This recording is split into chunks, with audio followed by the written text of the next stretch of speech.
The Man Who Saved the Earth. Austin Hall. Introduction. Amazing Stories Magazine.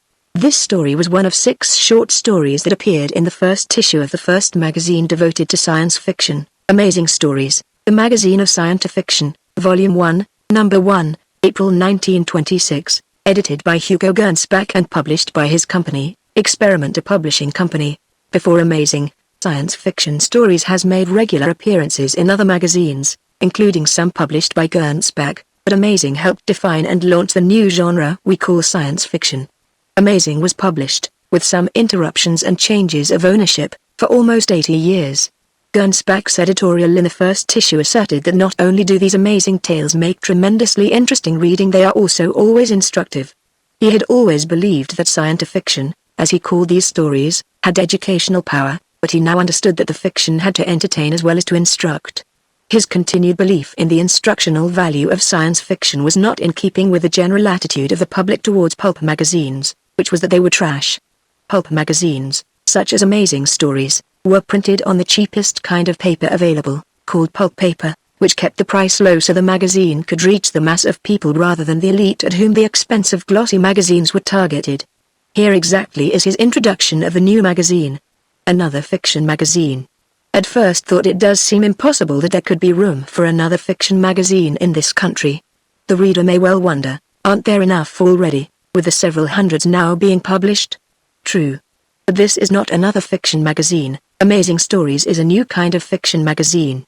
It is entirely new, entirely different, something that has never been done before in this country. Therefore, Amazing Stories deserves your attention and interest. There is the usual fiction magazine, the love story and the sex appeal type of magazine, the adventure type, and so on, but a magazine of science fiction is a pioneer in its field in America. By science fiction I mean a Jules Verne, H.G. Wells, and Edgar Allan Poe type of story, a charming romance intermingled with scientific fact and prophetic vision. For many years stories of this nature were published in the sister magazines of Amazing Stories, Science and Invention and Radio News. But with the ever-increasing demands on us for this sort of story, and more of it, there was only one thing to do: publish a magazine in which the scientific fiction type of story will hold forth exclusively. Toward that end we have laid elaborate plans, sparing neither time nor money. Edgar Allan Poe may well be called the father of science fiction. It was he who really originated the romance, cleverly weaving into and around the story a scientific thread. Jules Verne, with his amazing romances, also cleverly interwoven with a scientific thread, came next. A little later came H.G. Wells, whose science fiction stories, like those of his forerunners, have become famous and immortal. It must be remembered that we live in an entirely new world. 200 years ago, stories of this kind were not possible. Science, through its various branches of mechanics, electricity, astronomy, etc., enters so intimately into all our lives today, and we are so much immersed in this science, that we have become rather prone to take new inventions and discoveries for granted. Our entire mode of living has changed with the present progress, and it is little wonder, therefore, that many fantastic situations, impossible 100 years ago, are brought about today. It is in these situations that the new romancers find their great inspiration. Not only do these amazing tales make tremendously interesting reading, they are also always instructive. They supply knowledge that we might not otherwise obtain, and they supply it in a very palatable form.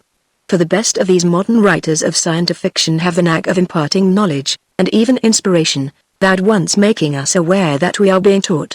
And not only that. Poe, Verne, Wells, Bellamy, and many others have proved themselves real prophets.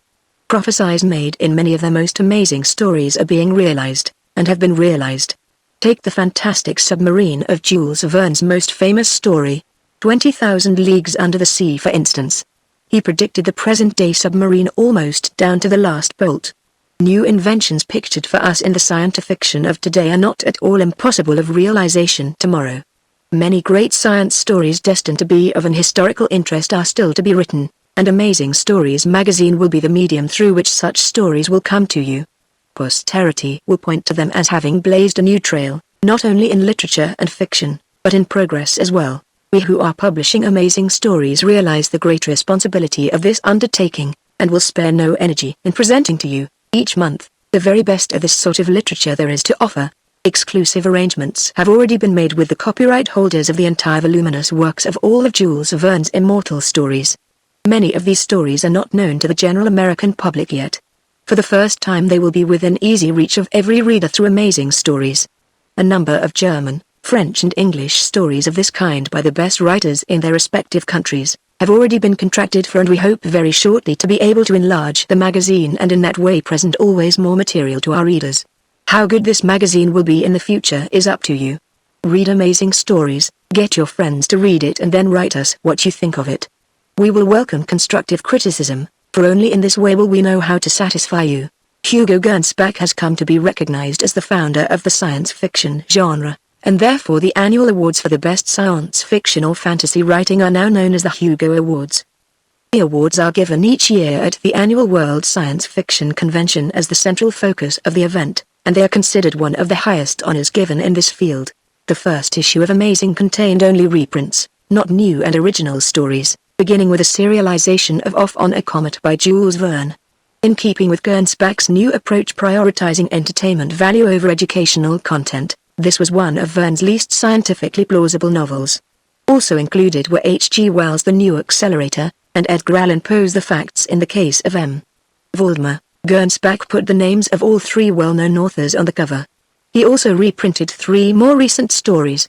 2 came from his own magazine, Science and Invention. These were The Man from the Atom by G. Peyton Wertenbacher and The Thing from Outside by George Allen England. The third was Austin Hall's The Man Who Saved the Earth, which had appeared in All Story Weekly in 1917.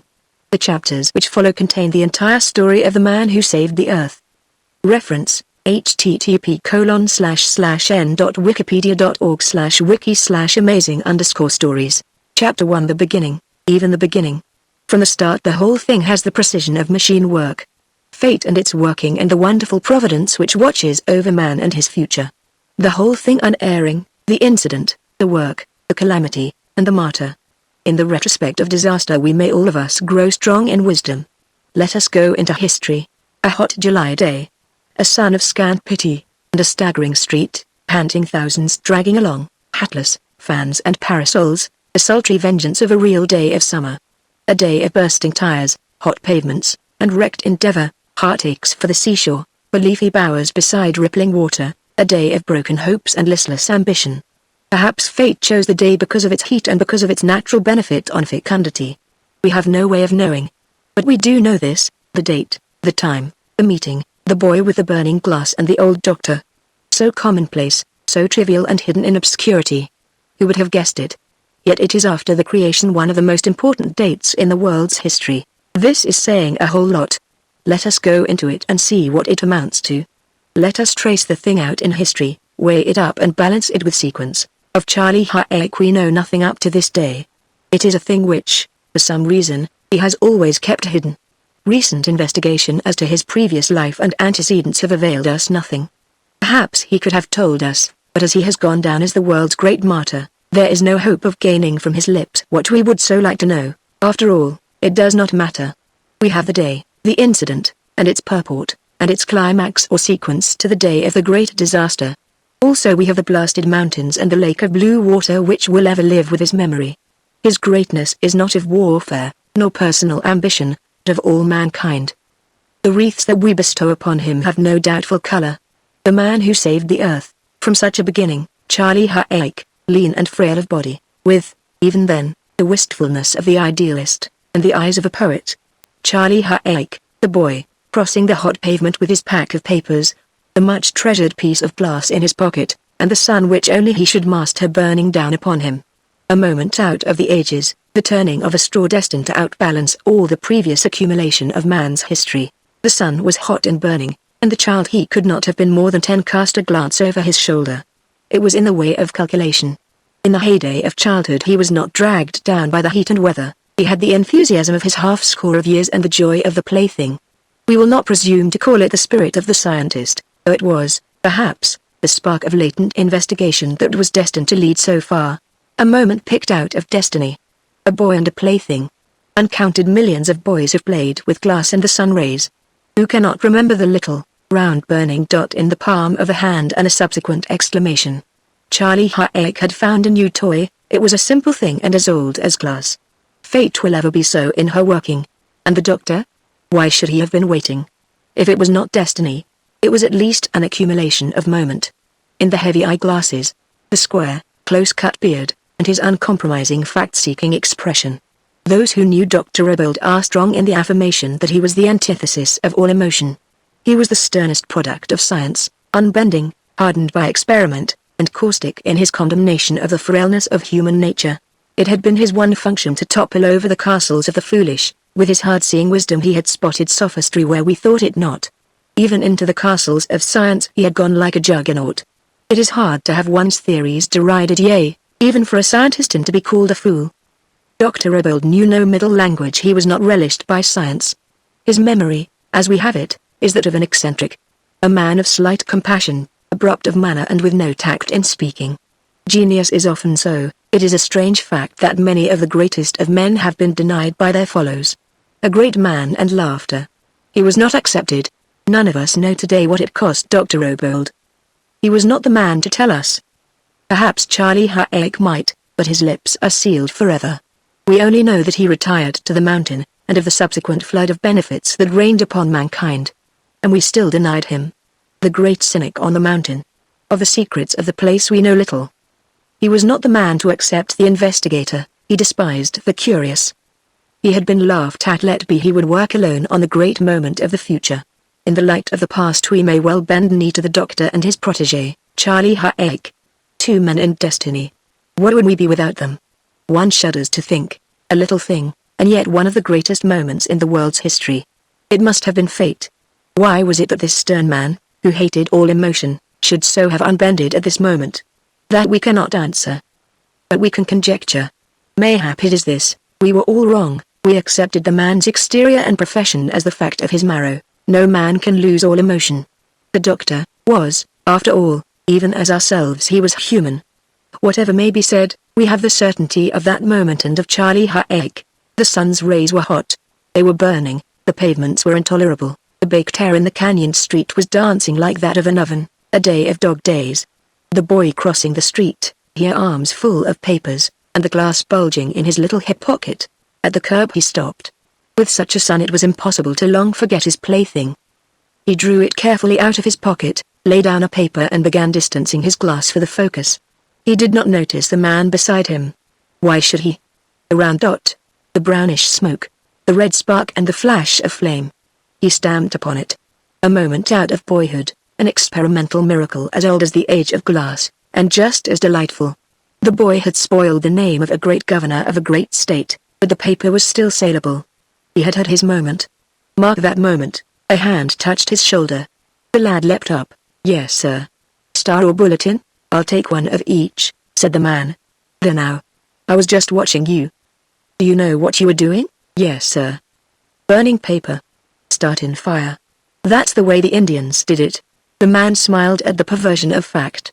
There is not such a distance between sticks and glass in the age of childhood. I know, he said, the Indians.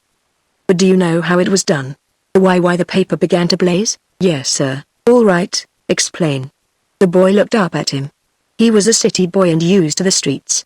Here was some old highbrow challenging his wisdom. Of course he knew. It's the sun. There, laughed the man. Of course. You said you knew, but you don't. Why doesn't the sun, without the glass, burn the paper? Tell me that. The boy was still looking up at him. He saw that the man was not like the others on the street. It may be that the strange intimacy kindled into being at that moment. Certainly it was a strange unbending for the doctor.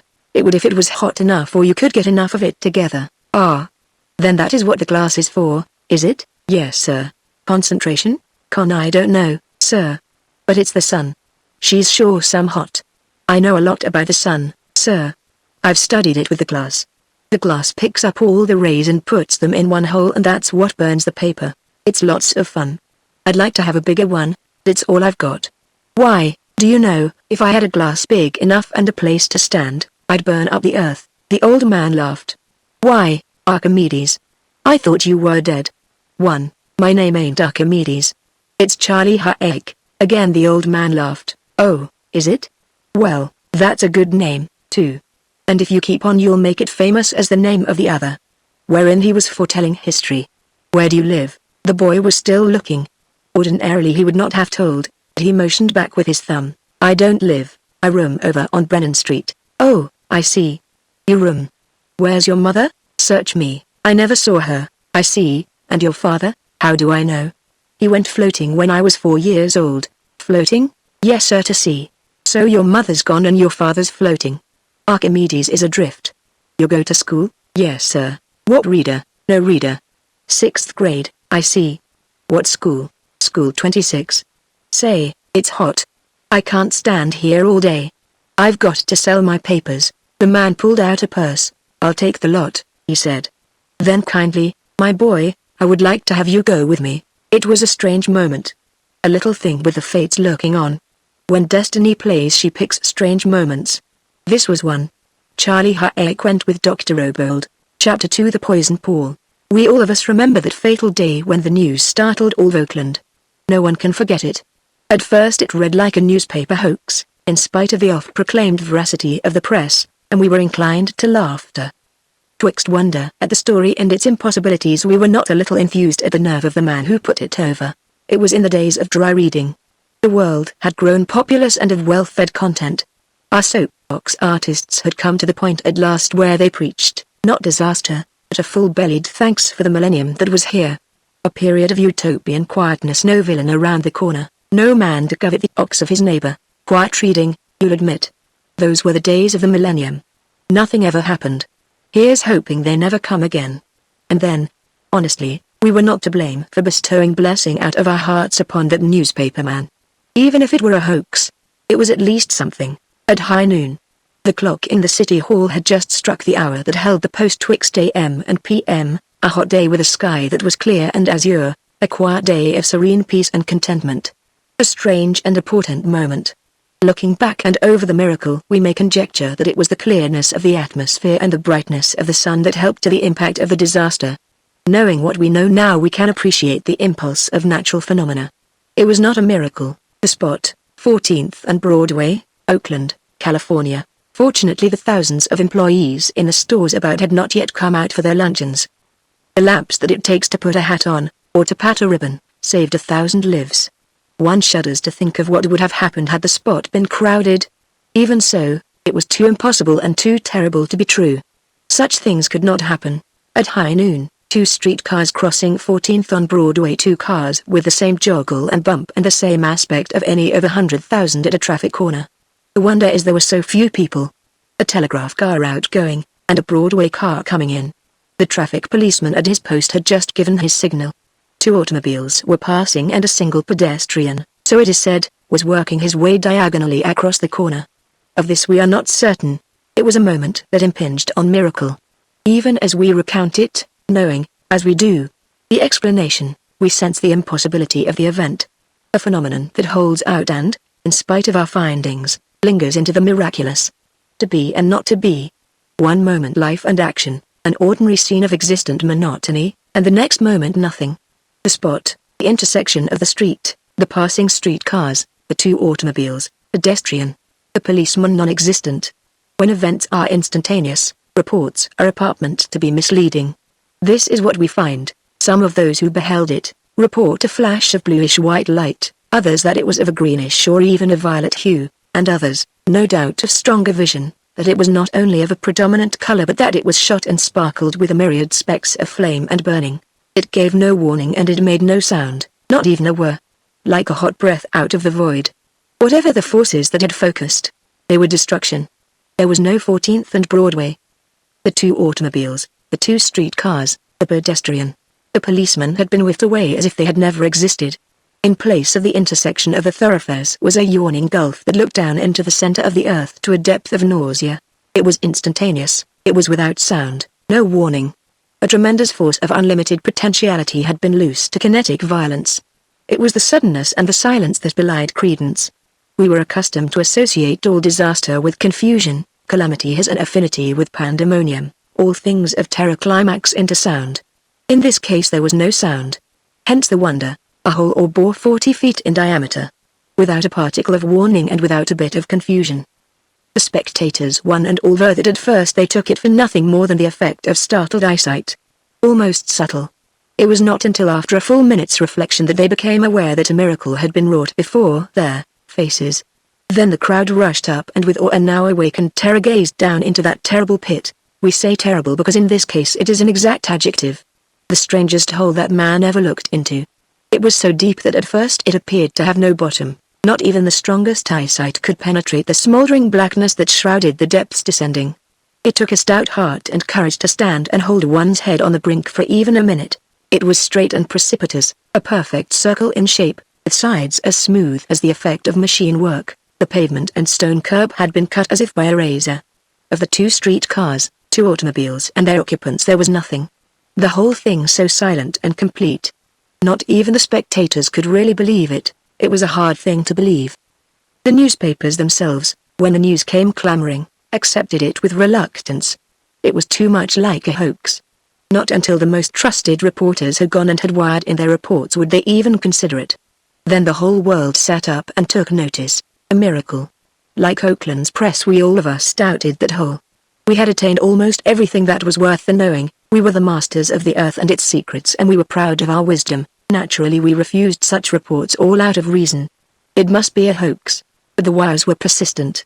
Came corroboration. A reliable news-gathering organization soon was coming through with elaborate and detailed accounts of just what was happening. We had the news from the highest and the most reputable authority. And still we doubted.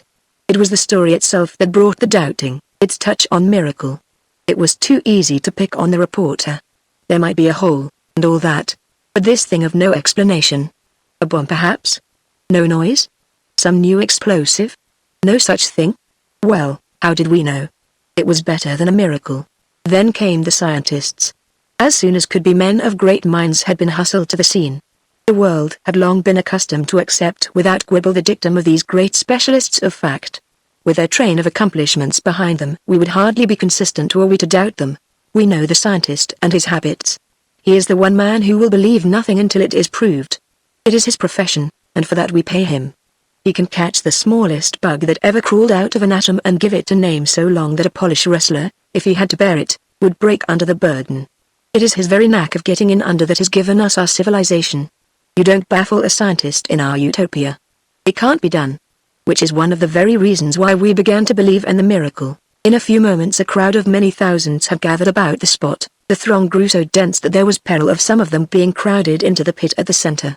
It took all the spare policemen of the city to beat them back far enough to string ropes from the corners. For blocks the streets were packed with wondering thousands. Street traffic was impossible. It was necessary to divert the cars to a roundabout route to keep the arteries open to the suburbs. Wild rumors spread over the city. No one knew how many passengers had been upon the street cars. The officials of the company, from the schedule, could pick the numbers of the cars and their crews, but who could tell of the occupants? Telephones rang with tearful pleadings. When the first rumors of the horror leaked out, every wife and mother felt the clutch of panic at her heartstrings. It was a moment of historical psychology. Out of our books we had read of this strange phase of human nature that was wont to rise like a mad screeching thing out of disaster. We had never had it in Utopia. It was rumbling at first and out of exaggeration. As the tale passed further back to the waiting thousands it gained with a repetition. Grim and terrible enough, in fact, it ratioed up with reiteration. Perhaps after all it was not psychology. The average impulse of the human mind does not even up so exactly. In the light of what we now know, it may have been the poison that had leaked into the air, the new element that was permeating the atmosphere of the city. At first it was spasmodic. The nearest witnesses of the disaster were the first victims. A strange malady began to spot out among those of the crowd who had been at the spot of contact. This is to be noticed. A strange affliction which from the virulence and rapidity of action was quite puzzling to the doctors. Those among the physicians who would consent to statement gave it out that it was breaking down of tissue. Which of course it was, the new element that was radiating through the atmosphere of the city. They did not know it then. The pity of it. The subtle, odorless pall was silently shrouding out over the city. In a short time the hospitals were full and it was necessary to call in medical aid from San Francisco. They had not even time for diagnosis. The new plague was fatal almost at conception. Happily the scientists made the discovery. It was the pall. At the end of 3 hours it was known that the death sheet was spreading out over Oakland. We may thank our stars that it was learned so early. Had the real warning come a few hours later the death list would have been appalling. A new element had been discovered, or if not a new element, At least something which was tipping over all the laws of the atmospheric envelope. A new combination that was fatal. When the news and the warning went out, panic fell upon the bay shore, but some men stuck. In the face of such terror there were those who stayed and with grimness and sacrifice hung to their posts for mankind. There are some who had said that the stuff of heroes had passed away.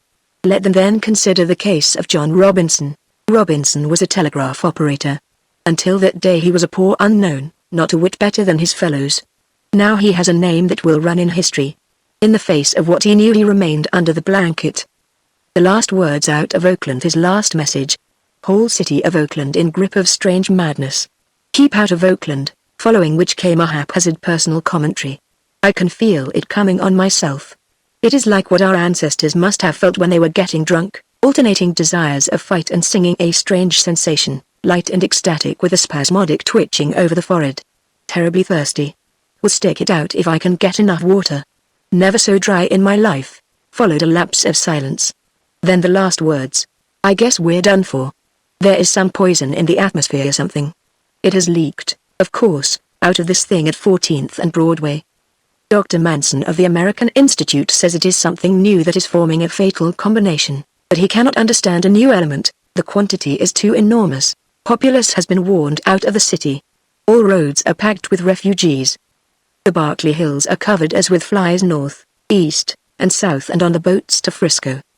The poison, whatever it is advancing in a ring from 14th and Broadway. You have got to pass it to these old boys of science. They are staying with the ring. Already they have calculated the rate of its advance and have given warning. They don't know what it is, but they have figured just how fast it is moving. They have saved the city. I am one of the few men now inside the wave. Out of curiosity I have stuck.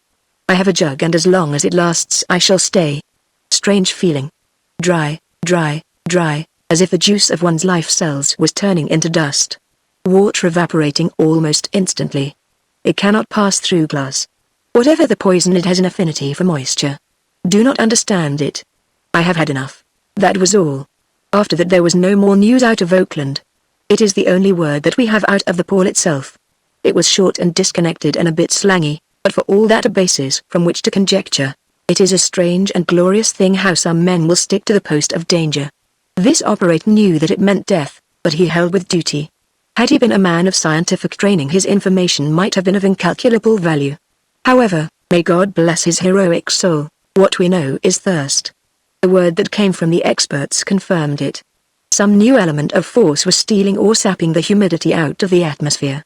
Whether this was combining and entering into a poison could not be determined. Chemists worked frantically at the outposts of the advancing ring.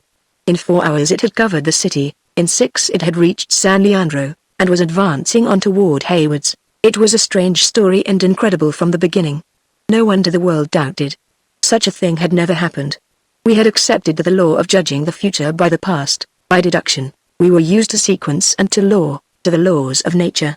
This thing did look like a miracle, which was merely because as usually it is with miracles we could not understand it. Happily, we can look back now and still place our faith in nature. The world doubted and was afraid.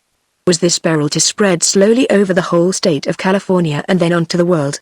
Doubt always precedes terror. A tense world waited. Then came the word of reassurance from the scientists. Danger past, vigor of the ring is abating. Calculation has deduced that the wave is slowly decreasing in potentiality. It is too early yet to say that there will be recessions, as the wave is just reaching its zenith. What it is we cannot say, but it cannot be inexplicable. After a little time it will all be explained.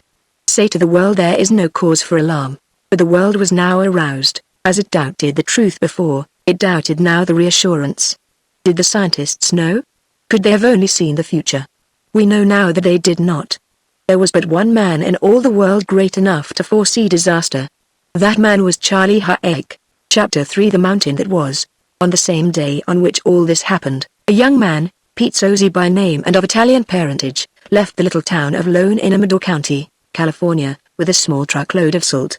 He was one of the cattlemen whose headquarters or home farms are clustered about the foothills of the Sierras. In the wet season they stay with their homeland in the valley, in the summer they penetrate into the mountains. Pete Sozzi had driven in from the mountains the night before, after salt.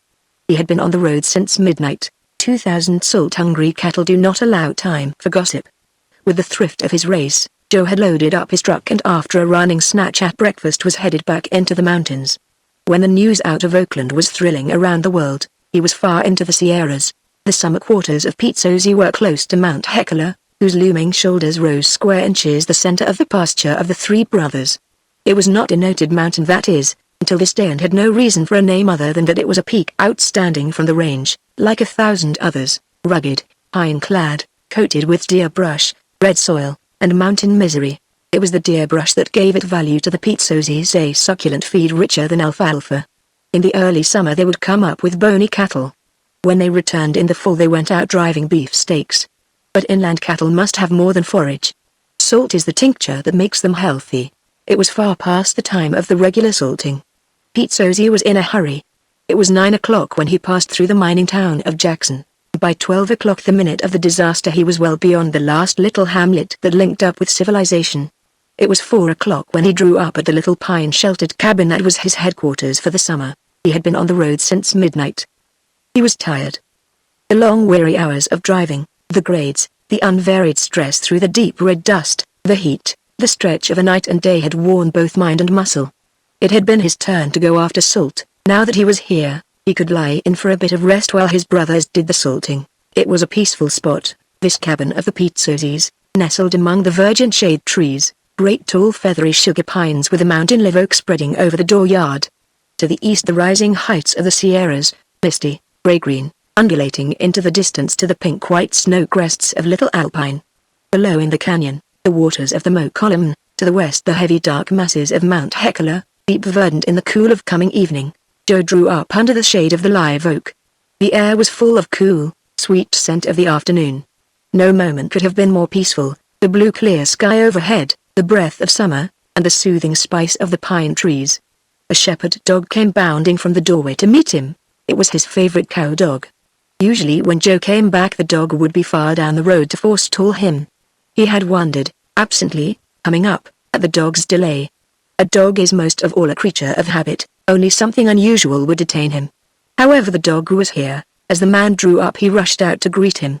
A rush, a circle, a bark, and a whine of welcome. Perhaps the dog had been asleep, but Joe noticed that whine. He was wise in the ways of dogs. When Ponto whined like that there was something unusual. It was not effusive or spontaneous, but rather of the delight of succor. After scarce a minute of petting, the dog squatted and faced to the westward. His whine was startling, almost fearful. Pete Sosie knew that something was wrong. The dog drew up, his stub tail erect, and his hair all bristled. One look was for his master and the other whining and alert to Mount Hecla. Puzzled, Joe gazed at the mountain. But he saw nothing. Was it the canine instinct, or was it coincidence? We have the account from Pete Sosie. From the words of the Italian, the dog was afraid. It was not the way of Ponto. Usually in the face of danger he was alert and eager. Now he drew away to the cabin. Joe wondered. Inside the shack he found nothing but evidence of departure. There was no sign of his brothers. It was his turn to go to sleep. He was wearied almost to numbness. For 48 hours he had not closed an eyelid. On the table were a few unwashed dishes and crumbs of eating. One of the 3 rifles that hung usually on the wall was missing. The coffee pot was on the floor with the lid open. On the bed the coverlets were mussed up. It was a temptation to go to sleep. Back of him, the open door and Ponto. The whine of the dog drew his will and his consciousness into correlation. A faint rustle in the sugar pines soughed from the canyon. Joe watched the dog. The sun was just glowing over the crest of the mountain, on the western line the deep lacy silhouettes of the pine trees and the bare bald head of Hecla. What was it? His brothers should be on hand for the salting. It was not their custom to put things off for the morrow. Shading his eyes he stepped out of the doorway. The dog rose stealthily and walked behind him, uneasily, with the same insistent whine and ruffled hair. Joe listened. Only the mountain murmurs, the sweet breath of the forest, and in the lapse of bated breath the rippling melody of the river far below him. What you see, Ponto? What you see? At the words the dog sniffed and advanced slightly, a growl and then a sudden scurried to the heels of his master. Ponto was afraid. It puzzled Pete Sosie. But whatever it was that roused his fear, it was on Mount Hecla. This is one of the strange parts of the story, the part the dog played, and what came after. Although it is a trivial thing, it is one of the most inexplicable. Did the dog sense it? We have no measure for the range of instinct, but we do have it that before the destruction of Pompeii the beasts roared in their cages. Still, Knowing what we now know, it is hard to accept the analogy. It may, after all, have been coincidence. Nevertheless, it decided Pete Sosie. The cattle needed salt. He would catch up his pinto and ride over to the salt logs. There is no moment in the cattle industry quite like the salting on the range. It is not the most spectacular perhaps, but surely it is not lacking in intenseness. The way of Pete Sosie was musical even if not operatic. He had a long-range call, a rising rhythm that for depth and tone had a peculiar effect on the shattered stillness. It echoed and reverberated, and pealed from the top to the bottom of the mountain. The salt call is the talisman of the mountains. Ali wahoo, 2,000 cattle augmented by 1,000 strays held up their heads in answer. The sniff of the welcome salt call. Through the whole range of the man's voice the stock stopped in their leafy pasture and listened. Ali wahoo, an old cow bellowed. It was the beginning of bedlam. From the bottom of the mountain to the top and for miles beyond went forth the salt call. 3,000 head bellowed to the delight of salting. Pete Sosie rode along. Each lope of his pinto through the tall tangled misery was accented. Ali wahoo! Ali wahoo! The rending of brush, the confusion, and pandemonium spread to the very bottom of the leafy gulches. It is no place for a pedestrian. Heads and tails erect, the cattle were stampeding toward the logs. A few head had beat him to it. These he quickly drove away and cut the sack open. With haste he poured it upon the logs, then he rode out of the dust that for yards about the place was trampled to the finest powder. The center of a herd of salting range stock is no place for comfort. The man rode away. To the left he ascended a low knob where he would be safe from the stampede, but close enough to distinguish the brands. In no time the place was alive with milling stock. Old cows, heifers, bulls, calves, steers rushed out of the crashing brush into the clearing. There is no moment exactly like it. What before had been a broad clearing of brownish reddish dust was trampled into a vast cloud of bellowing blur, 1,000 cattle, and still coming. From the farthest height came the echoing call. Pete Sosie glanced up at the top of the mountain, and then a strange thing happened. From what we gathered from the excited accounts of Pete Sosie, it was instantaneous, and yet by the same words it was of such a peculiar and beautiful effect as never to be forgotten. A bluish azure shot though with a myriad flecks of crimson, a peculiar vividness of opalescence, the whole world scintillating. The sky, the air, the mountain, a vast flame of color so wide and so intense that there seemed not a thing beside it. And instantaneous it was over almost before it was started. No noise or warning, and no subsequent detonation, as silent as winking and much, indeed, like the queer blur of color induced by defective vision. All in the fraction of a second. Pete Sosie had been gazing at the mountain. There was no mountain, neither were the cattle. Where before had been the shade of the towering peak was now the rays of the western sun. Where had been the blur of the milling herd and its deafening pandemonium was now a strange silence. The transparency of the air was unbroken into the distance. Far off lay a peaceful range in the sunset. There was no mountain. Neither were the cattle. For a moment the man had enough to do with his plunging Mustang. In the blur of the subsequent second, Pete Sosie remembers nothing but a convulsion of fighting horse flesh bucking, twisting, plunging. The gentle pinto suddenly maddened into a demon. It required all the skill of the cowman to retain his saddle. He did not know that he was riding on the rim of eternity. In his mind was the dim subconscious realization of a thing that had happened. In spite of all his efforts the horse fought backward. It was some moments before he conquered. Then he looked. It was a slow, hesitant moment. One cannot account for what he will do in the open face of a miracle. What the Italian beheld was enough for terror. The sheer immensity of the thing was too much for thinking. At the first sight his simplex mind went numb from sheer impotence, his terror to a degree frozen. The whole of Mount Hecla had been shorn away. In the place of its darkened shadow the sinking sun was blinking in his face, the whole western sky all golden. There was no vestige of the flat salt clearing at the base of the mountain. Of the 2,000 cattle milling in the dust not a one remained. The man crossed himself in stupor. Mechanically he put the spurs to the pinto. But the Mustang would not. Another struggle with bucking, fighting, maddened horseflesh. The cowman must needs bring in all the skill of his training, but by the time he had conquered, his mind had settled within some scope of comprehension. The pony had good reasons for his terror. This time though the man's mind reeled it did not go dumb at the clash of immensity. Not only had the whole mountain been torn away, but its roots as well. The whole thing was upside down, the world torn to its entrails. In place of what had been the height was a gulf so deep that its depths were blackness. He was standing on the brink. He was a cool man, was Pete Sosie. It was hard in the confusion of such a miracle to think clearly. much less to reason. The prancing Mustang was snorting with terror. The man he glanced down. The very dizziness of the gulf, sheer, losing itself into shadows and chaos overpowered him. His mind now clear enough for perception reeled at the distance. The depth was nauseating. His whole body succumbed to a sudden qualm of weakness, the sickness that comes just before falling. He went limp in the saddle, but the horse fought backward, warned by instinct it drew back from the sheer banks of the gulf. It had no reason but its nature. At the instant it sensed the snapping of the iron will of its master. In a moment it had turned and was racing on its wild way out of the mountains. At supreme moments a cattle horse will always hit for home. The Pinto and its limp rider were fleeing on the road to Jackson. Pete Sosie had no knowledge of what had occurred in Oakland. To him the whole thing had been but a flash of miracle. He could not reason. He did not curb his horse. That he was still in the saddle was due more to the near instinct of his training than to his volition. He did not even draw up at the cabin. That he could make better time with his motor than with his Pinto did not occur to him. His mind was far too busy, and, now that the thing was past, too full of terror. It was 44 miles to town, it was night and the stars were shining when he rode into Jackson. Chapter 4 Man a great little bug, and what of Charlie Hayek? It was his anticipation, and his training which leaves us here to tell the story. Were it not for the strange manner of his rearing, and the keen faith and appreciation of Dr. Hobold there would be today no tale to tell. The little incident of the burning glass had grown. If there is no such thing as fate there is at least something that comes very close to being destiny. On this night we find Charlie at the observatory in Arizona.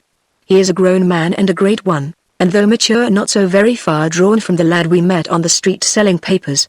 Tall, slender, very slightly stooped and with the same idealistic, dreaming eyes of the poet. Surely no one at first glance would have taken him for a scientist. Which he was and was not. Indeed, there is something vastly different about the science of Charlie Hayek. Science to be sure, but not prosaic. He was the first and perhaps the last of the school of Dr. Hobold, a peculiar combination of poetry and fact, a man of vision, of vast, far-seeing faith and idealism linked and based on the coldest and sternest truths of materialism. A peculiar tenet of the theory of Hobold, true science to be itself should be half poetry. Which any of us who have read or been at school know it is not. It is a peculiar theory and though rather wild still with some points in favor, we all of us know our schoolmasters, especially those of science and what they stand for. Facts, facts, nothing but facts, no dreams or romance. Looking back we can grant them just about the emotions of cucumbers. We remember their cold, hard features, the prodding after fact, the accumulation of data. Surely there is no poetry in them, yet we must not deny that they have been by far the most potent of all men in the progress of civilization. Not even Hobold would deny it. The point is this. The doctor maintained that from the beginning the progress of material civilization had been along 3 distinct channels, science, invention, and administration. It was simply his theory that the first 2 should be one, that the scientist deal not alone with dry fact but with invention, and that the inventor, unless he is a scientist, has mastered but half his trade. The really great scientist should be a visionary, said Hobold, and an inventor is merely a poet, with tools, which is where we get Charlie Hayek. He was a visionary, a scientist, a poet with tools, the protege of Dr. Hobold. He dreamed things that no scientist had thought of. And we are thankful for his dreaming. The one great friend of Hayek was Professor Williams, a man from Charlie's home city, who had known him even back in the days of selling papers. They had been cronies in boyhood, in their teens, and again at college. In after years, when Hayek had become the visionary, the mysterious man of the mountain, and Williams a great professor of astronomy, the friendship was as strong as ever, but there was a difference between them. Williams was exact to acuteness, with not a whit of vision beyond pure science. He had been reared in the old stone-cold theory of exactness. He lived in figures. He could not understand Hayek or his reasoning. Perfectly willing to follow as far as facts permitted, he refused to step off into speculation, which was the point between them. Charlie Hayek had vision, although exact as any man, he had ever one part of his mind soaring out into speculation. What is, and what might be, the gulf between. To bridge the gulf was the life work of Charlie Hayek. In the snug little office in Arizona we find them, Charlie with his feet poised on the desk and Williams precise and punctilious, true to his training, defending the exactness of his philosophy. It was the cool of the evening, the sun was just mellowing the heat of the desert. Through the open door and windows a cool wind was blowing. Charlie was smoking, same old pipe had been the bane of Williams's life at college. Then we know? He was asking. Yes, spoke the professor. What we know, Charlie, we know. Oh, of course it is not much. It is very hard, nay impossible, to deny figures. We have not only the proofs of geology but of astronomical calculation. We have facts and figures plus our sidereal relations all about us. The world must come to an end. It is a hard thing to say it, but it is a fact of science. Slowly, inevitably, ruthlessly, the end will come. A mere question of arithmetic. Hayek nodded. It was his special function in life to differ with his former roommate. He had come down from his own mountain in Colorado just for the delight of difference. I see. Your old calculations of tidal retardation. Or if that doesn't work, the loss of oxygen and the water. Either one or the other, a matter of figures. The Earth is being drawn every day by the sun, its rotation is slowing up. When the time comes it will act to the sun in exactly the same manner as the moon acts to the Earth today. I understand. It will be a case of eternal night for one side of the Earth, and eternal day for the other. A case of burn up or freeze up, exactly.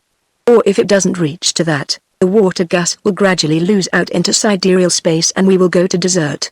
Merely a question of the old dynamical theory of gases, of the molecules to be in motion, to be forever colliding and shooting out into variance. Each minute, each hour, each day we are losing part of our atmospheric envelope. In course of time it will all be gone. When it is we shall be all desert. For instance, take a look outside. This is Arizona. Once it was the bottom of a deep, blue sea. Why deny when he can already behold the beginning? The other laughed. Pretty good mathematics at that, Professor. Only, that it is merely mathematics, merely mathematics. The professor frowned slightly. Mathematics do not lie, Charlie, you cannot get away from them. What sort of fanciful argument are you bringing up now? Simply this, returned the other, that you depend too much on figures.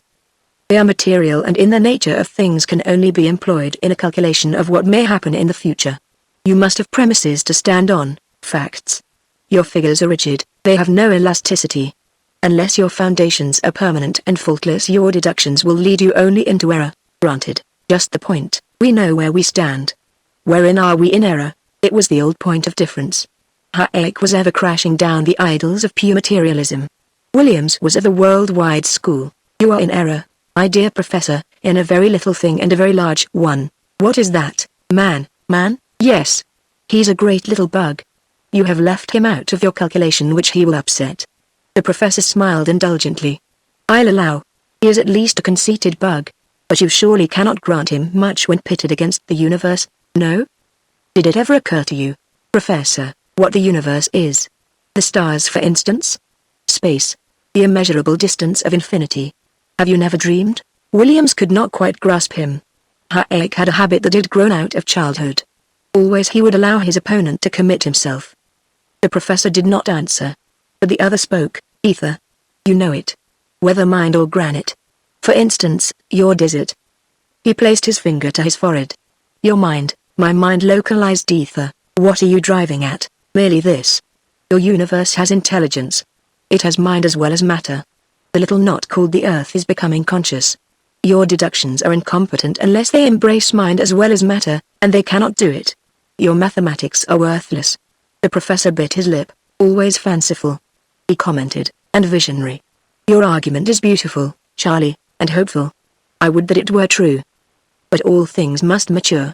Even an earth must die, not our earth. You look into the past, Professor, for your proof, and I look into the future. Give a planet long enough time in maturing and it will develop life, give it still longer and it will produce intelligence.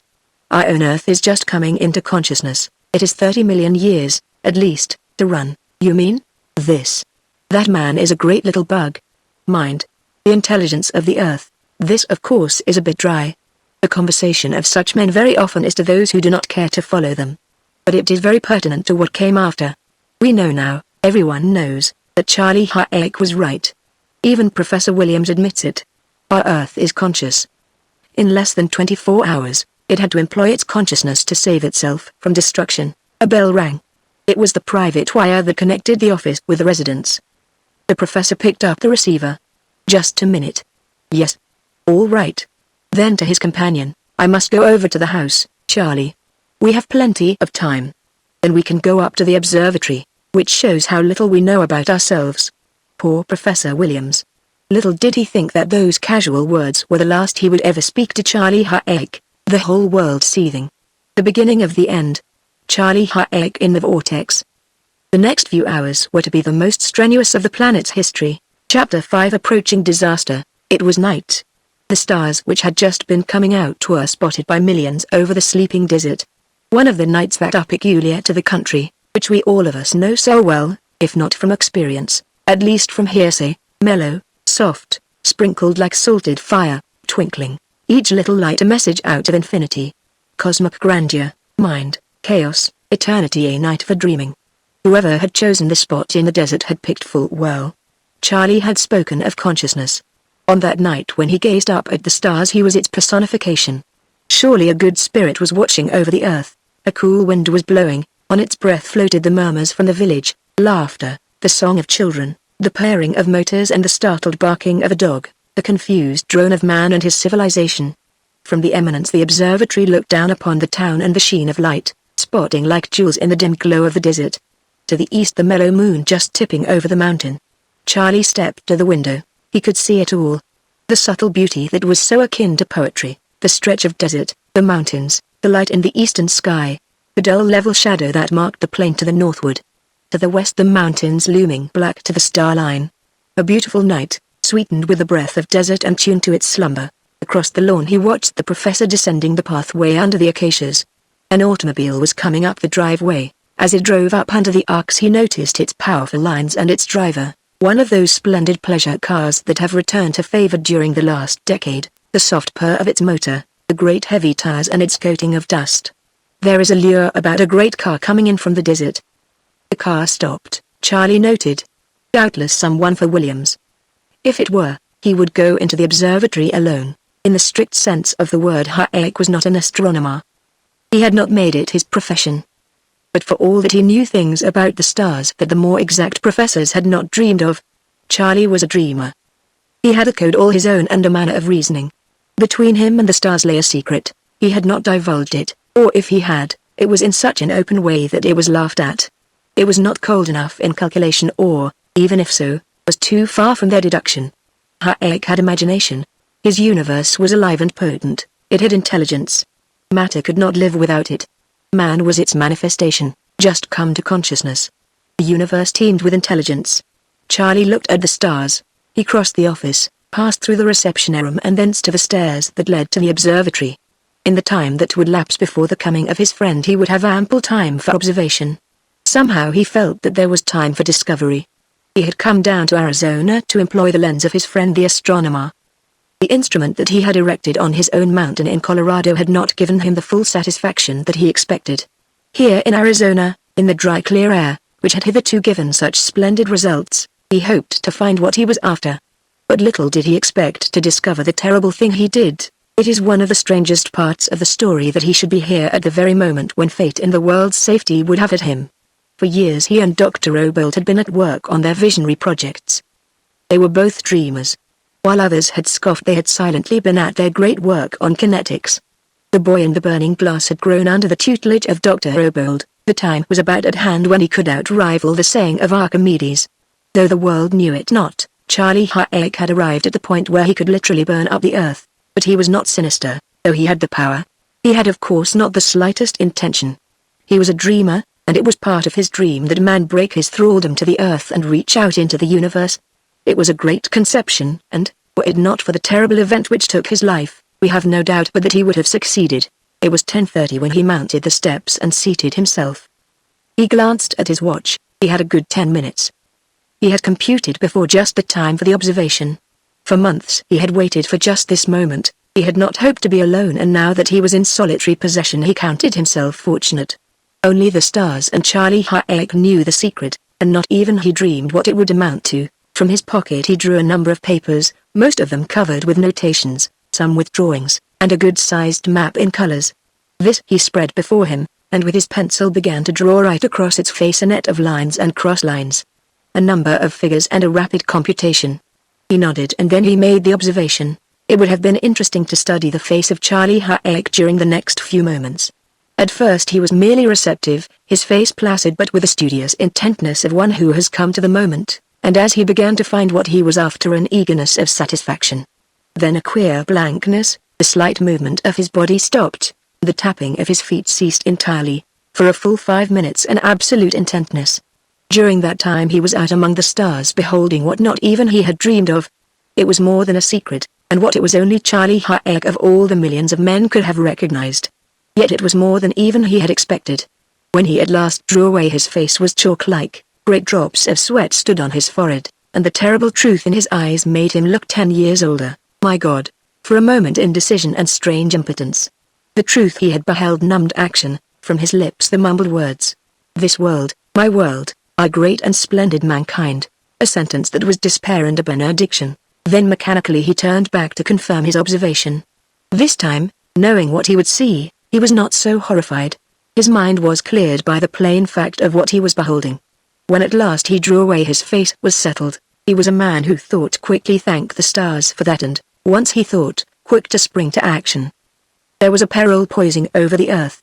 If it were to be avoided, there was not a second to lose in weighing up the possibilities. He had been dreaming all his life. He had never thought that the climax was to be the very opposite of what he hoped for. In his undermind he prayed for Dr. Rebel dead and gone forever. Were he only here to help him? He seized a piece of paper. Over its white face he ran a mass of computations. He worked like lightning, his fingers plying and his mind keyed to the pinpoint of genius. Not one thing did he overlook in his calculation. If the earth had a chance, he would find it. There are always possibilities. He was working out the odds of the greatest race since creation. While the whole world slept, while the uncounted millions lay down in fond security, Charlie Hayek there in the lonely room on the desert drew out their figured odds to the point of infinity. Just one chance in a million. He were going to take it. The words were not out of his mouth before his long legs were leaping down the stairway. In the flash of seconds his mind was rushing into clear action. He had had years of dreaming. All his years of study and tutelage under a build gave him just the training for such a disaster, but he needed time. Time. Why was it so precious? He must get to his own mountain. In 6 jumps he was in the office. It was empty. The professor had not returned. He thought rather grimly and fleetingly of their conversation a few minutes before. What would Williams think now of science and consciousness? He picked up the telephone receiver. While he waited, he saw out of the corner of his eye the car in the driveway. It was, hello. The professor? What? Gone down to town? No. Well, say, this is Charlie. He was watching the car in front of the building. Say, hello, tell him I have gone home, home. HOME to Colorado, yes to the mountain, the MOUNTAIN. Oh, never mind, I'll leave a note. He clamped down the receiver. On the desk he scrawled on a piece of paper. Ed, look these up. I'm bound for the mountain. No time to explain. There's a car outside. Stay with the lens. Don't leave it. If the earth goes up, you will know that I have not reached the mountain. Beside the note he placed one of the maps that he had in his pocket. With his pencil drew a black cross just above the center. Under the map were a number of computations. It is interesting to note that in the stress of the great critical moment he forgot the professor's title. It was a good thing. When Williams read it he recognized the significance. All through their life in crucial moments he had been Ed to Charlie. But the note was all he was destined to find. A brisk wind was blowing. By a strange balance of fate, the same movement that led Hayek out of the building ushered in the wind and upset calculation. It was a little thing, but it was enough to keep all the world in ignorance and despair. The eddy whisking in through the door picked up the precious map, poised it like a tiny plane, and dropped it neatly behind a bookcase. Chapter 6: A Race to Save the World. Hayek was working in a straight line. Almost before his last words on the phone were spoken he had requisitioned that automobile outside. Whether money or talk, faith or force, he was going to have it. The hum of the motor sounded in his ears as he ran down the steps. He was hatless and in his shirt sleeves. The driver was just putting some tools in the car. With one jump Charlie had him by the collar. $5,000 if you can get me to Rebuild Mountain in 20 hours. The very suddenness of the rush caught the man by surprise and lurched him against the car, turning him half around. Charlie found himself gazing into dull brown eyes and sardonic laughter. A long, thin nose and lips drooped at the corners, then as suddenly tipping up a queer creature, half devil, half laughter, and all fun. Easy, Charlie, easy. How much did you say? Whisper it. It was Bob Winters. Bob Winters and his car. And waiting. Surely no twist of fortune could have been greater. He was a college chum of Hayek's and of the professor's. If there was one man that could make the run in the time allotted, Bob was he. But Hayek was impersonal.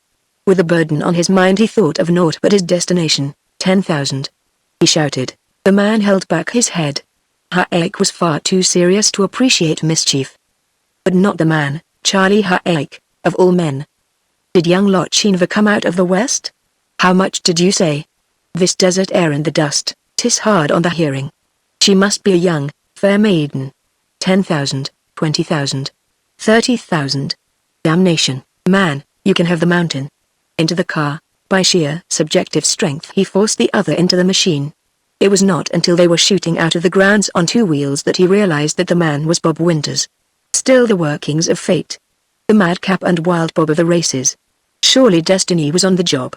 The challenge of speed and the premium.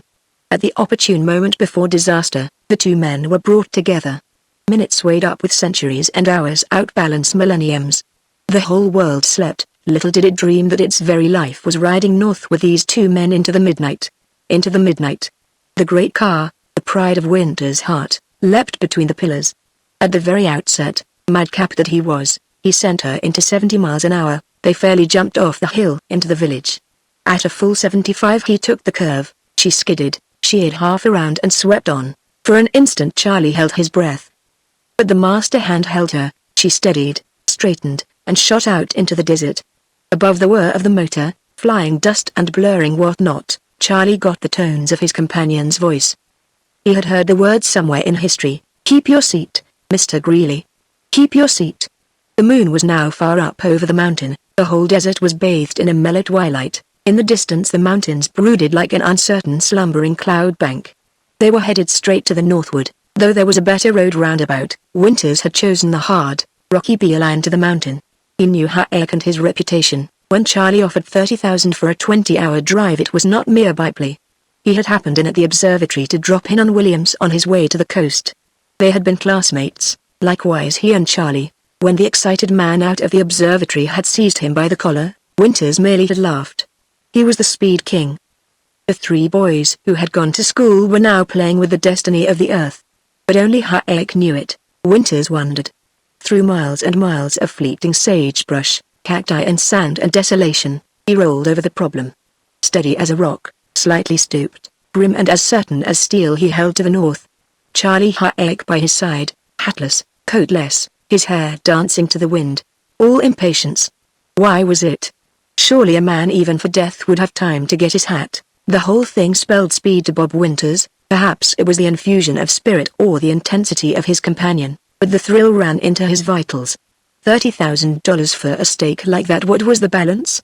He had been called Wild Bob for his daring, some had called him insane. On this night his insanity was enchantment. It was wild, the lee of a giant roadster, a whirring shower of gravel. Into the darkness, into the night the car fought over the distance. The terrific momentum and the friction of the air fought in their faces. Hayek's face was unprotected. In no time his lips were cracked, and long before they had crossed the level his whole face was bleeding, but he heeded it not. He only knew that they were moving, that slowly, minute by minute, they were cutting down the odd that bore disaster. In his mind a maze of figures, the terrible sight he had seen in the telescope and the thing impending. Why had he kept his secret? Over and again he impeached himself and Dr. Obold. It had come to this. The whole world sleeping and only himself to save it. Oh, for a few minutes, for one short moment. Would he get it? At last they reached the mountains. A rough, rocky road, and but little traveled. Happily Winters had made it once before, and knew it. He took it with every bit of speed they could stand. But even at that it was diminished to a minimum. For hours they fought over grades and gulches, dry washouts and boulders. It was dawn, and the sky was growing pink when they rode down again upon the level. It was here that they ran across their first trouble, and it was here that Winters began to realize vaguely what a race they might be running. The particular level which they had entered was an elbow of the desert projecting into the mountains just below a massive, newly constructed dam. The reservoir had but lately been filled, and all was being put in readiness for the dedication. An immense sheet of water extending far back into the mountains, it was intended before long to transform the desert into a garden. Below, in the valley, was a town, already the center of a prosperous irrigation settlement, soon, with the added area, to become a flourishing city. The elbow, where they struck it, was perhaps 20 miles across, Their northward path would take them just outside the tip where the foothills of the opposite mountain chain melted into the desert. Without ado Winters put on all speed and plunged across the sands. And then, it was much like winking, but for all that something far more impressive. To Winters, on the left hand of the car and with the east on the right hand, it was much as if the sun had suddenly leapt up and as suddenly plumped down behind the horizon, a vast vividness of scintillating opalescence, an azure, flaming diamond shot by a million fire points, instantaneous and beautiful. In the pale dawn of the desert air its wonder and color were beyond all beauty. Winters caught it out of the corner of his eye, it was so instantaneous and so elusive that he was not certain. Instinctively he looked to his companion. But Charlie, too, had seen it. His attitude of waiting and hoping was vigorized into vivid action. He knew just what it was. With one hand he clutched Winters and fairly shouted, on, Bob. On, as you value your life. Put into her every bit of speed you have got. At the same instant, at the same breath came a roar that was not to be forgotten, crunching, rolling, terrible like the mountain moving. Bob knew it. It was the dam. Something had broken it. To the east a great wall of water fall out of the mountains. A beautiful sight and terrible, a relentless glassy roller fringed along its base by a lace of racing foam. The upper part was as smooth as crystal, the stored-up waters of the mountain moving out compactly. The man thought of the little town below and its peril. But Hayek thought also. He shouted in Winters' ear. Never mind the town. Keep straight north. Over yonder to the point of the water. The town will have to drown. It was inexorable, there was no pity. The very strength and purpose of the command drove into the other's understanding. Dimly now he realized that they were really running a race against time. Winters was a daredevil, the very catastrophe sent a thrill of exultation through him. It was the climax, the great moment of his life. To be driving at 100 miles an hour under that wall of water. The roar was terrible, before they were half across it seemed to the two men that the very sound would drown them. There was nothing in the world but pandemonium. The strange flash was forgotten in the terror of the living wall that was reaching out to engulf them. Like insects they whizzed in the open face of the deluge. When they had reached the tip they were so close that the outrunning fringe of the surf was at their wheels. Around the point with the wide open plain before them. With the flood behind them it was nothing to outrun it. The waters with a wider stretch spread out. In a few moments they had left all behind them. But Winters wondered, what was the strange flash of evanescent beauty? He knew this dam and its construction, to outlast the centuries. It had been whiffed in a second. It was not lightning. He had heard no sound other than the rush of the waters. He looked to his companion. Hayek nodded. That's the thing we are racing. We have only a few hours. Can we make it? Bob had thought that he was getting all the speed possible out of his motor. What had yielded from that moment on was a revelation. It is not safe and hardly possible to be driving at such speed on the desert. Only the best car and a firm roadway can stand it. A sudden rut, squirrel hole, or pocket of sand is as good as destruction. They rushed on till noon. Not even Winters, with all his alertness, could avoid it. Perhaps he was weary. The tedious hours, the racking speed had worn him to exhaustion. They had ceased to individualize, their way a blur, a nightmare of speed and distance. It came suddenly, a blind barranca, one of those sunken, useless channels that are death to the unwary. No warning, it was over just that quickly. A mere flash of consciousness plus a sensation of flying. Two men broken on the sands and the great, beautiful roadster a twisted ruin. Chapter 7 A Riven Continent. But back to the world. No one knew about Charlie Hayek nor what was occurring on the desert. Even if we had, it would have been impossible to construe connection. After the news out of Oakland, and the destruction of Mount Heckler, we were far too appalled. The whole thing was beyond us. Not even the scientists with all their data could find one thing to work on. The wires of the world buzzed with wonder and with panic. We were civilized. It is really strange how quickly, in spite of our boasted powers, we revert to the primitive. Superstition cannot die. Where was no explanation must be miracle. The thing had been repeated. When would it strike again? And where? There was not long to wait. But this time the stroke was of far more consequence and of far more terror. The sheer might of the thing shook the earth. Not a man or government that would not resign in the face of such destruction. It was omnipotent. A whole continent had been riven. It would be impossible to give description of such catastrophe. No pen can tell it any more than it could describe the creation. We can only follow in its path. On the morning after the first catastrophe, at 8 o'clock, just south of the little city of Santa Cruz, on the north shore of the Bay of Monterey, The same light and the same, though not quite the same, instantaneousness. Those who beheld it report a vast ball of azure blue and opalescent fire and motion, a strange sensation of vitalized vibration, of personified living force. In shape like a marble, as round as a full moon in its glory, but of infinitely more beauty. It came from nowhere, neither from above the earth nor below it. Seeming to leap out of nothing, it glided or rather vanished to the eastward. Still the effect of winking, though this time, perhaps from a distanced focus, more vivid.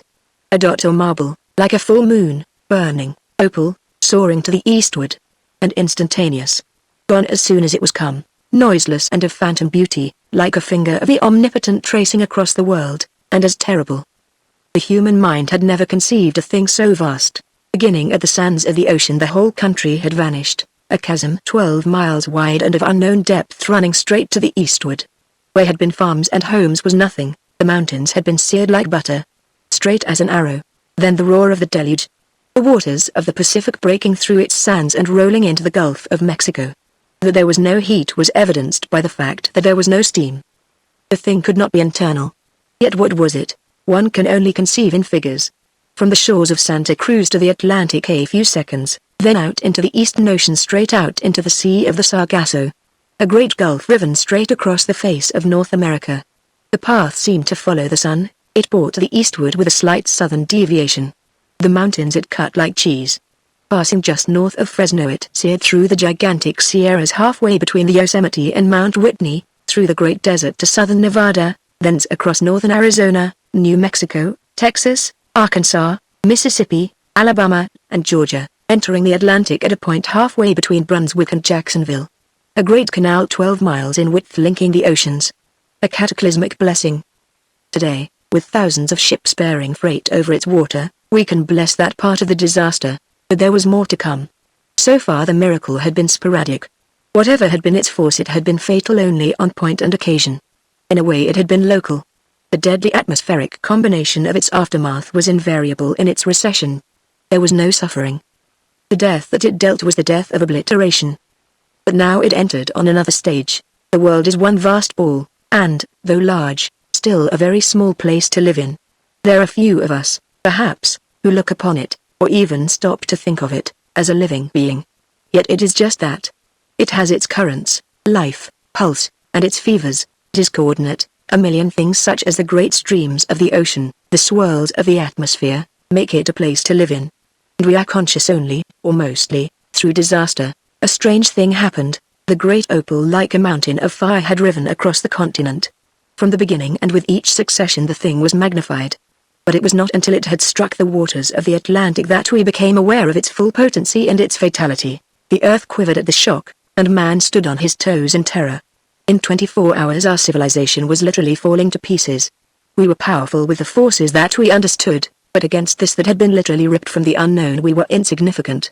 The whole world was frozen. Let us see, into the Atlantic. The transition. Hitherto silence.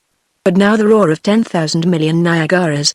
The waters of the ocean rolling, catapulting, roaring into the gulf that had been seared in its bosom.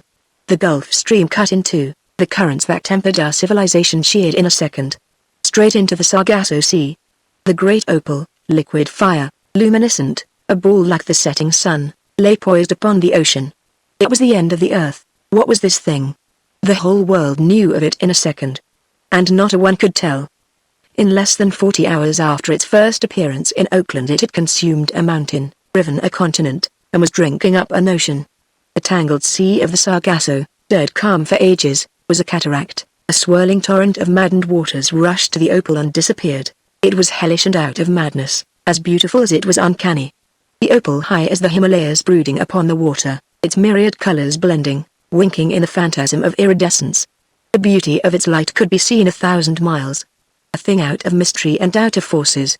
We had discovered many things and knew much, but had guessed no such thing as this. It was vampirish, and it was literally drinking up the earth. Consequences were immediate. The point of contact was 50 miles across. The waters of the Atlantic with one accord turned to the magnet. The Gulf Stream veered straight from its course and out across the Atlantic. The icy currents from the poles freed from the warmer barrier descended along the coasts and thence out into the Sargasso Sea. The temperature of the temperate zone dipped below the point of a blizzard. The The first word come out of London. Freezing. And in July. The fruit and entire harvest of Northern Europe destroyed. Olympic Games at Copenhagen postponed by a foot of snow. The River Seine frozen. Snow falling in New York. Crops nipped with frost as far south as Cape Hatteras. A fleet of airplanes was dispatched from the United States and another from the west coast of Africa. Not half of them returned. Those that did reported even more disaster. The reports that were handed in were appalling. They had sailed straight on. It was like flying into the sun. The vividness of the opalescence was blinding, rising for miles above them, alluring, drawing and unholy, and of a beauty that was terror. Only the tardy had escaped. It even drew their motors. It was like gravity suddenly become vitalized and conscious. Thousands of machines vaulted into the opalescence. From those ahead, hopelessly drawn and powerless, came back the warning. But hundreds could not escape. Back came the wireless. Do not come too close. The thing is a magnet. Turn back before too late. Against this, man is insignificant. Then like gnats flitting into fire they vanished into the opalescence. The others turned back. The whole world freezing shuddered in horror. A great vampire was brooding over the earth. The greatness that man had attained to was nothing. Civilization was tottering in a day. We were hopeless. Then came the last revelation, the truth and verity of the disaster and the threatened climax. The water level of all the coast had gone down. Vast ebb tides had gone out not to return. Stretches of sand where had been surf extended far out into the sea. Then the truth. The thing, whatever it was drinking up the ocean. Chapter 8. The man WHO saved the earth. It was tragic, grim, terrible, cosmic. Out of nowhere had come this thing that was eating up the earth. Not a thing out of all our science had there been to warn us, not a word from all our wise men. We who had built up our civilization, piece by piece, were after all but insects. We were going out in a maze of beauty into the infinity whence we came. Hour by hour the great orb of opalescence grew in splendor. The effect and the beauty of its lure spread about the earth, thrilling, vibrant like suppressed music. The old earth helpless. Was it possible that out of her bosom she could not pluck one intelligence to save her? Was there not one law, no answer? Out on the desert with his face to the sun lay the answer. Though almost hopeless, there was still some time and enough of near miracle to save us. A limping fate in the shape of 2 Indians and a battered runabout at the last moment. Little did the 2 red men know the value of the 2 men found that day on the desert. To them the debris of the mighty car and the prone bodies told enough of the story. They were Samaritans, but there are many ages to bless them. As it was, there were many hours lost. Without this loss there would have been thousands spared and an almost immeasurable amount of disaster. But we have still to be thankful. Charlie Hayek was still living. He had been stunned, battered, bruised, and unconscious, but he had not been injured vitally. There was still enough left of him to drag himself to the old runabout and call for Winters. His companion, as it happened, was in even better shape than himself, and waiting. We do not know how they talked the red men out of their relic, whether by coaxing, by threat, or by force. Straight north. 2 men battered, worn, bruised, but steadfast, bearing in that limping old motorcar the destiny of the earth. Fate was still on the job, but badly crippled. They had lost many precious hours. Winters had forfeited his right to the 30,000. He did not care. He understood vaguely that there was a stake over and above all money. Hayek said nothing. He was too maimed and too much below willpower to think of speaking. What had occurred during the many hours of their unconsciousness was unknown to them. It was not until they came sheer upon the gulf that had been riven straight across the continent that the awful truth dawned on them. The Winters, it was terrible. The mere glimpse of that blackened chasm was terror. It was bottomless, so deep that its depths were cloudy. The misty haze of its uncertain shadows was akin to chaos. He understood vaguely that it was related to that terrible thing they had beheld in the morning. It was not the power of man. Some force had been loosened which was ripping the earth to its vitals. Across the terror of the chasm he made out the dim outlines of the opposite wall. A full 12 miles across. For a moment the sight overcame even Hayek himself. Full well he knew, but knowing, as he did, the full fact of the miracle was even more than he expected. His long years under Obold, his scientific imagination had given him comprehension. Not puny steam, nor weird electricity, but force, kinetics out of the universe, he knew. But knowing as he did, he was overcome by the horror. Such a thing turned loose upon the earth. He had lost many hours, he had but a few hours remaining. The thought gave him sudden energy. He seized Winters by the arm. To the first town, Bob. To the first town, an aerodrome. There was speed in that motor for all its decades. Winters turned about and shot out in a lateral course parallel to the great chasm. But for all his speed he could not keep back his question. In the name of heaven, Charlie, what did it? What is it? Came the answer, and it drove the lust of all speed through Winters. Bob, said Charlie, it is the end of the world if we don't make it. But a few hours left. We must have an aeroplane. I must make the mountain. It was enough for Wild Bob. He settled down. It was only an old runabout, but he could get speed out of a wheelbarrow. He had never driven a race like this. Just once did he speak. The words were characteristic, a world's record, Charlie. And we're going to win. Just watch us. And they did. There was no time lost in the change. The mere fact of Hayek's name, his appearance and the manner of his arrival was enough.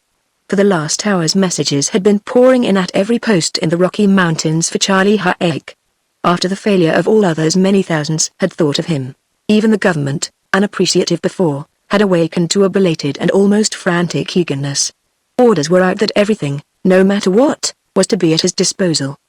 He had been regarded as visionary, but in the face of what had occurred, visions were now the most practical things for mankind. Besides, Professor Williams had sent out to the world the strange portent of Hayek's note. For years there had been mystery on that mountain. Could it be? Unfortunately we cannot give it the description we would like to give. Few men outside of the regular employees have ever been to the mountain of Robold. From the very first, owing perhaps to the great forces stored, and the danger of carelessness, strangers and visitors had been barred. Then, too, the secrecy of Dr. Robold and the respect of his successor. But we do know that the burning glass had grown into the mountain.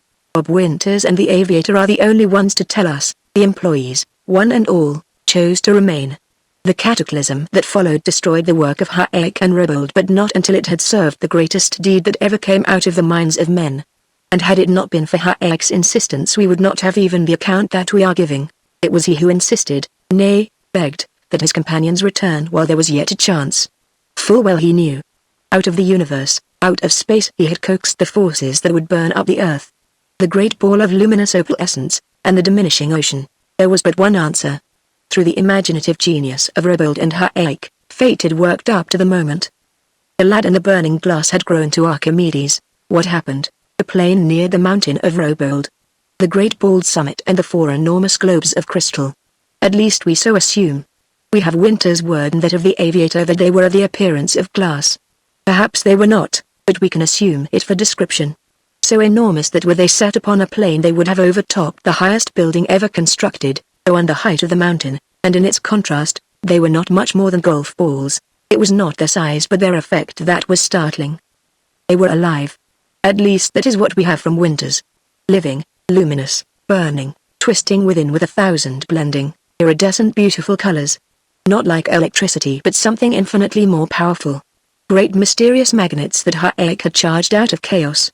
Glowing with the softest light, the whole mountain brightened as in a dream, and the town of Robold at its base lit up with a beauty that was past beholding. It was new to Winters. The great buildings and the enormous machinery. Engines of strangest pattern, driven by forces that the rest of the world had not thought of. Not a sound, the whole works a complicated mass covering 100 acres, driving with a silence that was magic. Not a whir nor friction. Like a living composite body pulsing and breathing the strange and mysterious force that had been evolved from Hayek's theory of kinetics. The four great steel conduits running from the globes down the side of the mountain. In the center, at a point midway between the globes, a massive steel needle hung on a pivot and pointed directly at the sun. Winters and the aviator noted it and wondered. From the lower end of the needle was pouring a luminous stream of pale blue opalescence, a stream much like a liquid, and of an unholy radiance. But it was not a liquid, nor fire, nor anything seen by man before. It was force. We have no better description than the apartment phrase of Winters. Charlie Hayek was milking the sun, as it dropped from the end of the four living streams to the four globes that took it into storage. The four great, wonderful living globes, the four batteries. The very sight of their imprisoned beauty and power was magnetic. The genius of Hayek and Robold. Nobody but the wildest dreamers would have conceived it. The life of the sun. And captive to man, at his will and volition. And in the next few minutes we were to lose it all. But in losing it we were to save ourselves. It was fate and nothing else. There was but one thing more upon the mountain, their observatory, and another needle apparently idle, with a point much like a gigantic phonograph needle. It rose square out of the observatory, and to Winters it gave an impression of a strange gun, or some implement for sighting. That was all. Coming with the speed that they were making, the airmen had no time for further investigation. But even this is comprehensive. Minus the force. If we only knew more about that or even its theory, we might perhaps reconstruct the work of Charlie Hayek and Dr. Obold. They made the landing. Winters, with his nature, would be in at the finish, but Charlie would not have it. It is death. Bob, he said. You have a wife and babies. Go back to the world. Go back with all the speed you can get out of your motors. Get as far away as you can before the end comes. With that he bade them a sad farewell. It was the last spoken word that the outside world had from Charlie Hayek. The last seen of him, he was running up the steps of his office. As they soared away and looked back, they could see men, the employees, scurrying about in frantic haste to their respective posts and stations. What was it all about? Little did the two aviators know. Little did they dream that it was the deciding stroke. Chapter 9. The most terrific moment in history. Still the great ball of opalescence brooding over the Sargasso. Europe now was frozen, and though it was midsummer had gone into winter quarters. The Straits of Dover were no more. The waters had receded and one could walk, if careful, dry-shod from the shores of France to the chalk cliffs of England. The Straits of Gibraltar had dried up. The Mediterranean, completely landlocked, was cut off forever from the tides of the Mother Ocean, the whole world going dry, not in ethics, but in reality. The great vampire, luminous, beautiful beyond all ken and thinking, drinking up our lifeblood. The Atlantic, a vast whirlpool, a strange frenzy had fallen over mankind. Men fought in the streets and died in madness. It was fear of the great unknown, and hysteria. At such a moment the veil of civilization was torn to tatters. Man was reverting to the primeval. Then came the word from Charlie Hayek, flashing and repeating to every clime and nation. In its assurance it was almost as miraculous as the vampire itself. For man had surrendered, to the people of the world. The strange and terrible opal essence which, for the past 70 hours, has been playing havoc with the world, is not miracle, nor of the supernatural, but a mere manifestation and result of the application of celestial kinetics. Such a thing always was and always will be possible where there is intelligence to control and harness the forces that lie about us. Space is not space exactly, but an infinite system of unknown laws and forces. We may control certain laws on Earth, but until we reach out farther we are but playthings. Man is the intelligence of the Earth. The time will come when he must be the intelligence of a great deal of space as well. At the present time you are merely fortunate and a victim of a kind fate. That I am the instrument of the Earth's salvation is merely chance. The real man is Dr. Obold. When he picked me up on the streets I had no idea that the sequence of time would drift to this moment.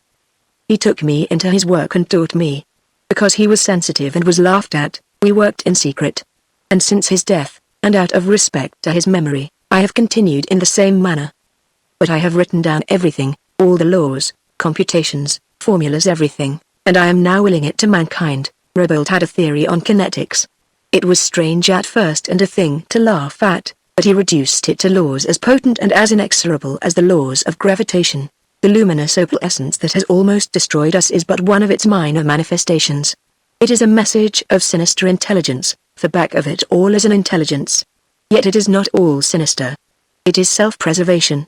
The time is coming when eons of ages from now our own man will be forced to employ just such a weapon for his own preservation. Either that or we shall die of thirst and agony. Let me ask you to remember now, that whatever you have suffered, you have saved the world. I shall now save you and the earth. In the vaults you will find everything. All the knowledge and discoveries of the great Dr. Obold, plus a few minor findings by myself. And now I bid you farewell. You shall soon be free, Charlie Hayek. A strange message. Spoken over the wireless and flashed to every clime, it roused and revived the hope of mankind.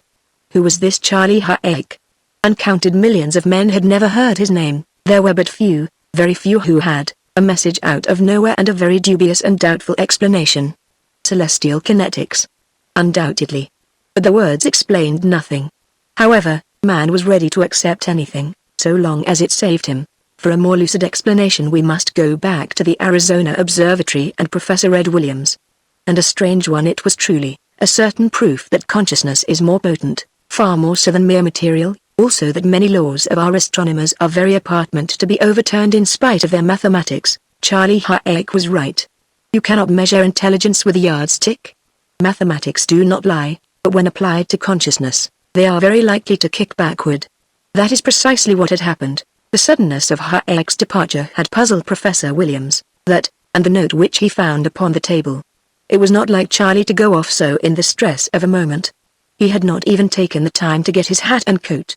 Surely something was amiss. He read the note carefully, and with a deal of wonder, look these up. Keep the lens. If the world goes up you will know I have not reached the mountain. What did he mean?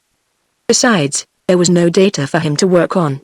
He did not know that an errant breeze had plumped the information behind the bookcase. Nevertheless he went into the observatory, and for the balance of the night stuck by the lens. Now there are uncounted millions of stars in the sky. Williams had nothing to go by. A needle in the haystack were an easy task compared with the one that he was allotted. The flaming mystery, whatever it was that Hayek had seen, was not caught by the professor. Still, he wondered. If the world goes up you will know I have not reached the mountain. What was the meaning? But he was not worried. The professor loved Hayek as a visionary and smiled not a little at his delightful fancies. Doubtless this was one of them. It was not until the news came flashing out of Oakland that he began to take it seriously. Then followed the disappearance of Mount Cla. If the world goes up it began to look as if the words had meaning. There was a frantic professor during the next few days. When he was not with the lens he was flashing out messages to the world for Charlie Hayek. He did not know that Hayek was lying unconscious and almost dead upon the desert. That the world was coming to catastrophe he knew full well, but where was the man to save it? And most of all, what had his friend meant by the words, look these up? Surely there must be some further information. Through the long hours he stayed with the lens and waited. And he found nothing. It was 3 days. Who'll ever forget them? Surely not Professor Williams. He was sweating blood. The whole world was going to pieces without the trace of an explanation. All the mathematics, all the accumulations of the ages had availed for nothing. Charlie Hayek held the secret.